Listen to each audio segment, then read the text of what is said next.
que negociaba saltaba 6 puntos, que era un tercio más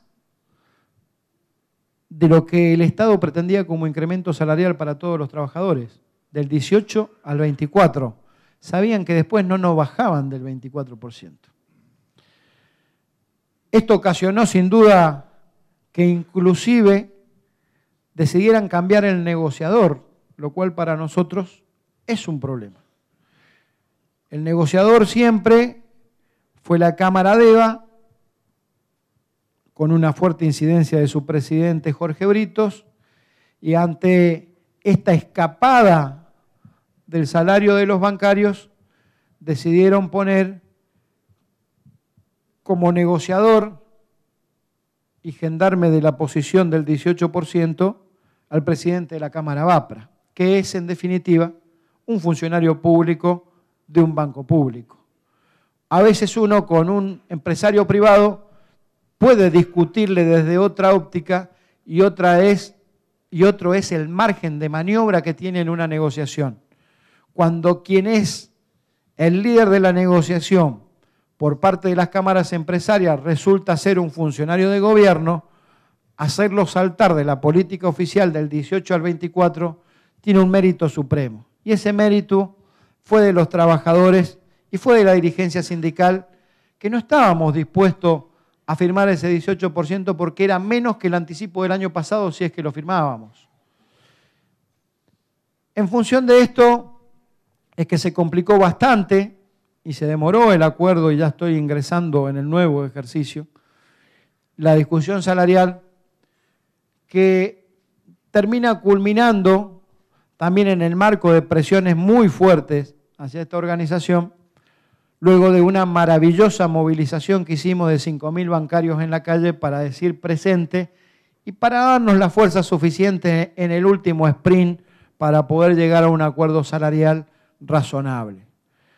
Las pautas fueron creciendo, del 18 se pasó al 20, del 20 al 21, del 21 al 22, y concluyó en un 24,5 a partir del 1 de abril, con lo cual recuperamos un mes con relación al último acuerdo, que había sido un cuatrimestre y de ahí en adelante.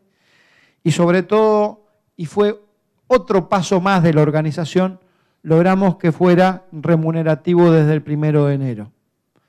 Y cada año que pasa es un paso más que damos. El año pasado fue en la banca privada de crecer en categorías. Y este año fue en el marco de todos los bancarios para que fuera remunerativo a partir del 1 de enero, que no es un detalle menor. Se alcanzó ese acuerdo con los 1.000 pesos por el primer trimestre, que era el no descuento de los 600 correspondiente al primer acuerdo más 400 más, y con 1.560 pesos que se están firmando, mañana no va a ser posible por el Congreso, pero entre lunes o martes, que quedaron acordados dentro del expediente y hay que llevar el acta. El acta está en un conforme ya por parte de tanto de la Cámara ADEVA como AVAPRA, y nos estaremos juntando entre lunes y martes para llevarla al Ministerio y se les hará llegar a cada compañero. Son 1.560 pesos, como ustedes saben, en 2 cuotas, en julio y en agosto. Con lo cual dimos un paso muy importante, como dije recién, en haber mejorado el escenario sindical y salarial, no solo en nuestra organización, sino en el resto de las organizaciones. Y fíjense qué importante fue la lucha nuestra. Todos apostaban a que había un acuerdo rápido con algunos sindicatos para poder lograr bajar la temperatura de los incrementos salariales. Nosotros estuvimos, y con el compañero Castillo nos mostraron en una reunión, no privada, porque era en el ámbito del Ministerio de Trabajo, nos mostraron el acta de lo que ya tenían firmado otros sindicatos, que después se vieron obligados a modificarlo. La UTA había firmado el 18% de incremento salarial. Hoy no saben cómo hacer para mejorar ese número. El SOMU, los portuarios, habían firmado el 23% de incremento salarial con algunos meses que quedaban adentro y no tenían actualización. El gobierno decidió otorgar sin paritarias el 21% a casi una veintena de gremios del Estado que le dependen y se empezaba a delimitar un marco en donde nadie iba a poder saltar ese número. En definitiva, siempre va a existir la discusión que si el primer trimestre es el 19,5 y a partir de abril es el 24,5, el promedio da el 23, no sé cuánto. Yo quiero decirlo con claridad, en la teoría puede ser un número, pero en la práctica los compañeros a partir de la firma del acuerdo recibieron el 24,5 y se pararon arriba del 24,5. Y la discusión salarial del año que viene no la arrancamos en el promedio del 23, no sé cuánto, la arrancamos parado arriba del 24,5, compañero.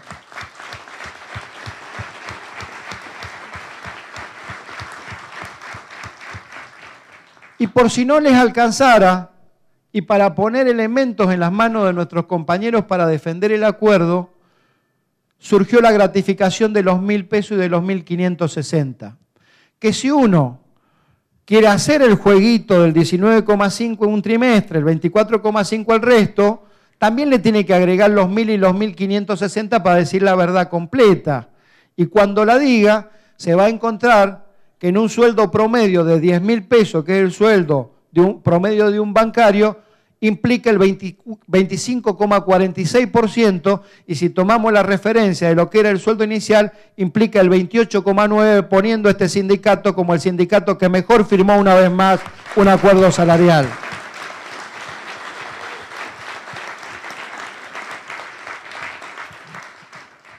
Y creo en esto, que habida cuenta, y ustedes saben que siempre lo digo, no somos, por lo menos yo no soy quien para hablar de otros acuerdos. Si uno considera que pudimos generar un efecto con los paros parciales que generaban las movilizaciones que se hacían en cada seccional durante una primera etapa con una estrategia bien delimitada y discutida, porque la discutimos en el seno del plenario de secretarios generales, discutimos cómo iba a ser la medida y confluir en una movilización fantástica, histórica que hizo el sindicato, juntando 5.000 bancarios en la calle. Cuando digo 5.000 bancarios, éramos 5.000 bancarios, muchachos. Y aprovecho para decir que en todas las marchas tratemos de traer bancarios, porque eso es lo importante.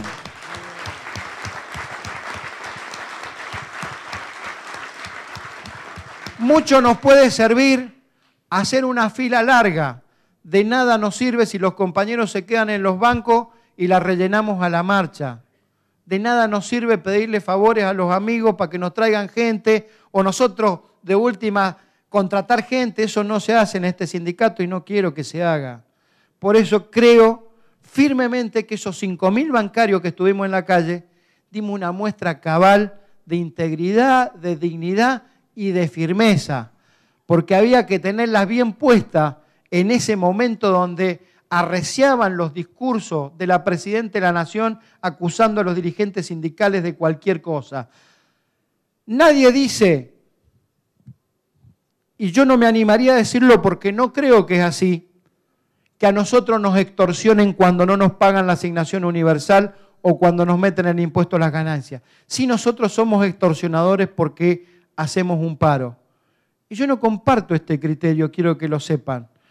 Cuando no hay diálogo o cuando el diálogo es la imposición y el disciplinamiento, a los trabajadores no nos queda otra cosa que tomar las armas que la democracia y la ley nos brinda, que es poder ejercer nuestro derecho de huelga y nuestro derecho de movilizarnos, nuestro derecho de peticionar y reclamar. Vaya paradoja que se diga que por la movilización de ayer y el paro de camioneros era una extorsión. Pobre Alfonsín que se bancó 11, 12, 13 paros nacionales, ¿qué habría sido entonces? Un acto desestabilizador. Los trabajadores no desestabilizamos la democracia porque nos movilicemos o paremos. Los trabajadores usamos como herramienta la única que tenemos, que es esta, la de defendernos, y lo hacemos en el marco de la ley. Nosotros podemos por un día y porque no fuimos notificados fehacientemente no haber acatado una conciliación obligatoria, pero luego la acatamos. Y también aprendimos a tener paciencia los bancarios, porque sabemos que es un tiempo, Pero cuando ese tiempo pase y no haya respuesta, sabemos que estamos liberados y tenemos la firmeza para actuar. Y también ellos saben que cuando no cumplan en el marco de la conciliación, siempre le va a salir más caro, porque cuando tengamos que parar después de una conciliación, ya no es el mismo precio en este sindicato.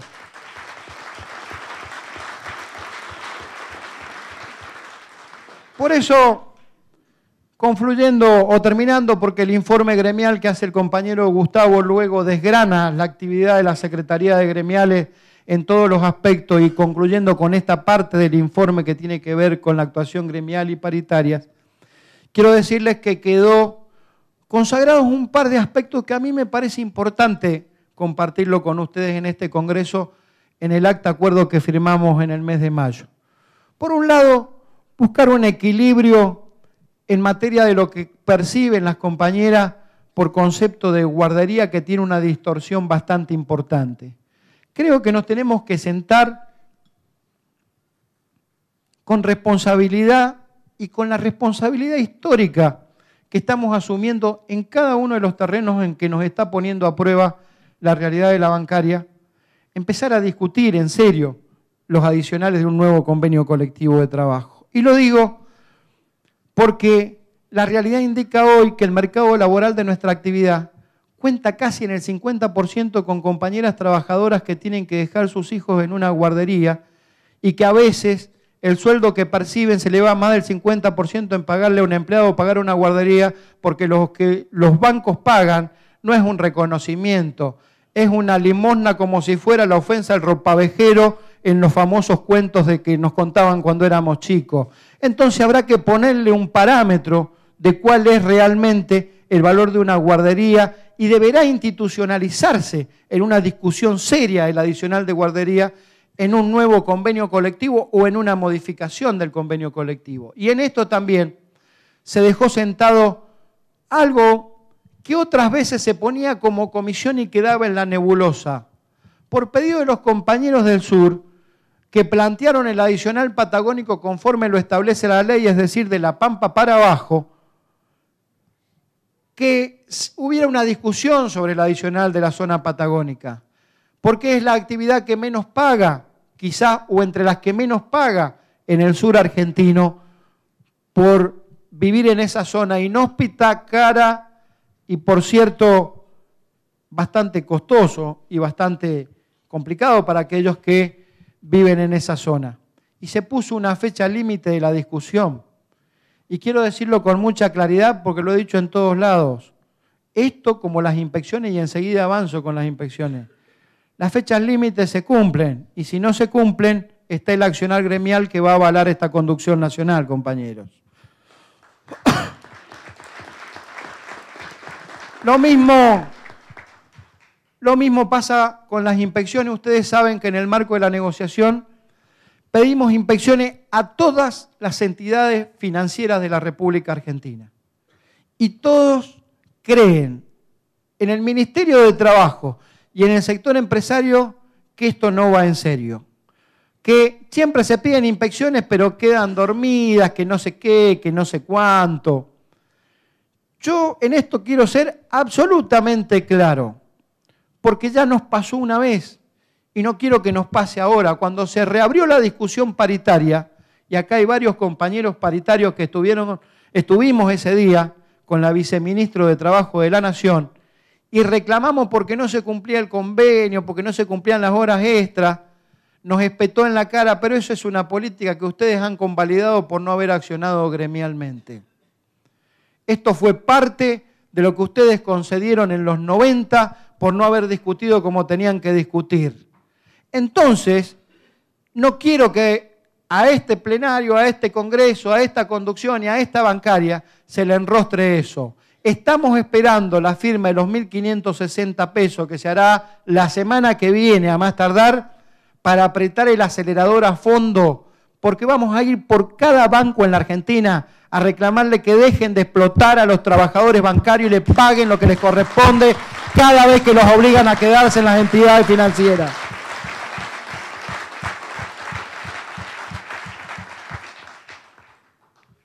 También, adentrándonos en otro tema que es caro al sentimiento de todos nosotros, decirles que con dolor uno expresa parte de este informe porque quisiera que la realidad fuera otra. Lamentablemente hasta hoy no tenemos mejorado nuestros servicios en la obra social bancaria y por lo contrario está bastante deteriorado. Yo recuerdo que había compañeros que festejaban la intervención de la obra social bancaria porque se creían que el problema era Zanola o era el consejo directivo o éramos la dirigencia de la bancaria. Y no se animaban a discutir que el problema pasa por el financiamiento de la obra social y no solo la nuestra, el financiamiento del sistema de seguridad social en la Argentina. Pues bien, han pasado 1000 días de la intervención, de aquella intervención que venía a resolver todo y que supuestamente en el decreto 2070, cuando pretendieron devolvernos los despojos de la obra social vaciada, supuestamente habían resuelto. Si uno mira aquel decreto, que fue justo el Día de los Inocentes, 28 de diciembre del 2010, decía que se habían restituido las prestaciones en todo el territorio nacional, que se habían hecho inversiones en tecnología sanitaria, que se había estructurado un plan de redimensionamiento administrativo para un mejor funcionamiento y que se habían equilibrado los gastos. Yo quisiera dejar algunos números que lo hemos expresado en un documento que figura en nuestra página web y que fue parte de la movilización que hicimos el otro día hasta la superintendencia. En 1000 días que empezaron con el nefasto doctor Ferrara a cargo de la obra social, hay 200 millones de pesos de déficit extras al concurso, hay 1.500 puestos de trabajo de los trabajadores de la obra social en riesgo, hay 80.000 afiliados sin salud, creo que el 90% y el 10% restante con salud de urgencia o emergencia y nada más que eso. Son 40.000 afiliados menos lo que nos deja la gestión del interventor Ferrara y la administración en manos de la Superintendencia de Salud. Y por eso nos movilizamos hace pocos días hacia la obra social, a requerir respuestas, porque el 22 de junio vencía la propuesta que debía hacer la obra social concursada ante el juez del concurso de acreedores.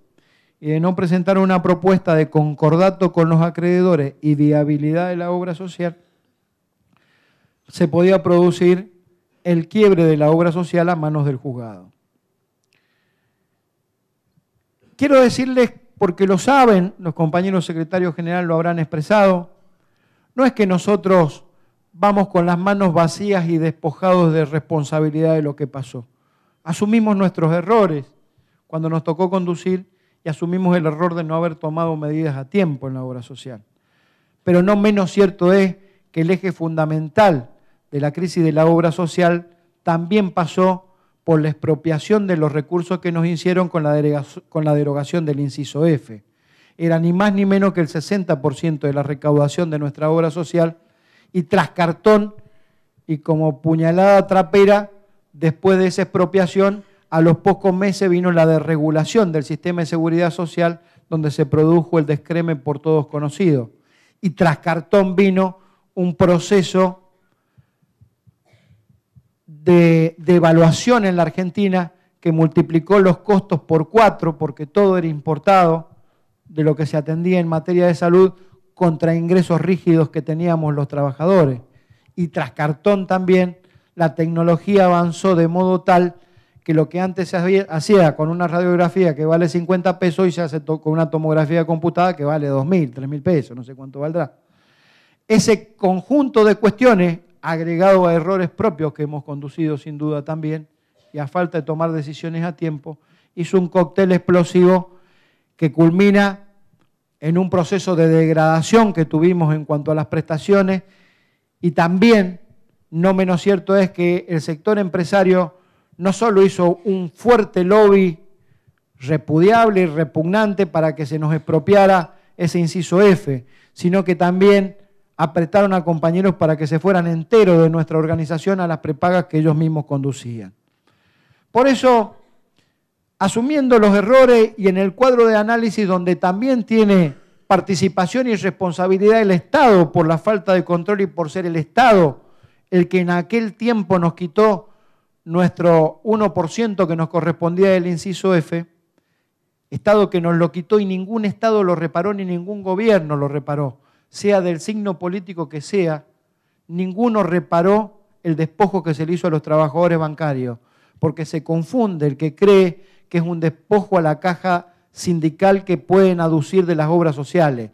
Era el salario diferenciado de los trabajadores para tener un sistema de salud y no tener que pagar por otro lado plus, bonus, etcétera, etcétera. Ningún gobierno de los que pasó a nosotros nos reparó esa expropiación.